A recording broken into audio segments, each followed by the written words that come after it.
అనుకూలంగా ఉండలేకుంటే తప్పుకోండి. రాజకీయ పార్టీల ఒత్తిళ్లకు తలొగ్గుతూ అనుబంధం కొనసాగిస్తే ఉపేక్షించాం. అర్హుల ఓట్ల తొలగింపునకు ఫామ్ 7లు పెట్టిన వారిపై ఎందుకు చర్యలు లేవు? వారి వెనుక ఉన్న సూత్రధారులను ఎందుకు గుర్తించలేదు? జిల్లా కలెక్టర్లు ఎస్పీలపై కేంద్ర ఎన్నికల సంఘం ఆగ్రహం వ్యక్తం చేసింది.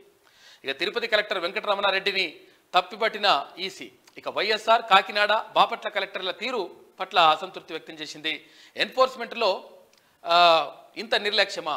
విజయవాడ సిపి కాంతి రాణా టాటా పైన కూడా ఆగ్రహం వ్యక్తం చేసింది కేంద్ర ఎన్నికల సంఘం. ఆంధ్రప్రదేశ్లో ఏం జరుగుతుందో తెలుసు. ఎవరెవరు ఎలా వ్యవహరిస్తున్నారో గమనిస్తున్నాం. ప్రతి ఒక్కరిపై మా దగ్గర నివేదికలున్నాయి. ఏ అధికారి అయినా సరే ఏదైనా పార్టీకి లేదా నాయకులకు అనుకూలంగా వారికి మేలు చేకూర్చేలా వ్యవహరిస్తే బాధ్యులపై కఠిన చర్యలుంటాయి అని కలెక్టర్లు, ఎస్పీలను కేంద్ర ఎన్నికల సంఘం తీవ్రంగా హెచ్చరించింది.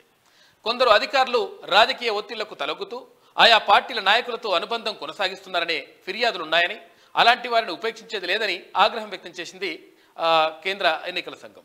ఇక్కడ లోక్సభ, అసెంబ్లీ ఎన్నికల ఏర్పాట్లపై విజయవాడలో అధికారులతో సమీక్షిస్తున్న కేంద్ర ఎన్నికల సంఘం కమిషనర్ అనూప్ చంద్ర పాండే, ప్రధాన కమిషనర్ రాజీవ్ కుమార్, కమిషనర్ అరుణ్ గోయల్, వేదికపై డిప్యూటీ కమిషనర్ నితీష్ కుమార్ న్యాస్, రాష్ట్ర ఎన్నికల ప్రధానాధికారి ముఖేష్ కుమార్ మీనా, వీళ్ళందరూ కూడా ఉన్నారు. అయితే మొత్తం మీద ఇక్కడ ఫామ్ ఏ నింపేసి రకరకాలుగా ఇట్లా ఓట్ల తొలగింపు కార్యక్రమానికి చేపడతా ఉన్నారు. అయితే కావాలని చెప్పేసి నిజంగా అర్హుల ఓట్లు కూడా తొలగిస్తున్నటువంటి పరిస్థితి ఆంధ్రప్రదేశ్లో కనిపిస్తూ ఉంది. కాబట్టి దీనికి సంబంధించి ఎవరు తొలగించిండ్రు, ఎందుకు తొలగించిండ్రు, వారిపైన ఎందుకు చర్యలు తీసుకోవట్లేదు, వాళ్ళపైన కేసులు ఎందుకు నమోదు చేయట్లేదు, తర్వాత వాళ్ళ వెనుక ఉన్నటువంటి వాళ్ళు ఎవరు, దీనిపైన ఎందుకు సమగ్రమైనటువంటి విచారణ జరపట్లేదు అనేటువంటి విషయాన్ని ఇక్కడ కలెక్టర్లకు, తర్వాత ఎస్పీలకు చెప్పినటువంటి పరిస్థితి కనిపించింది.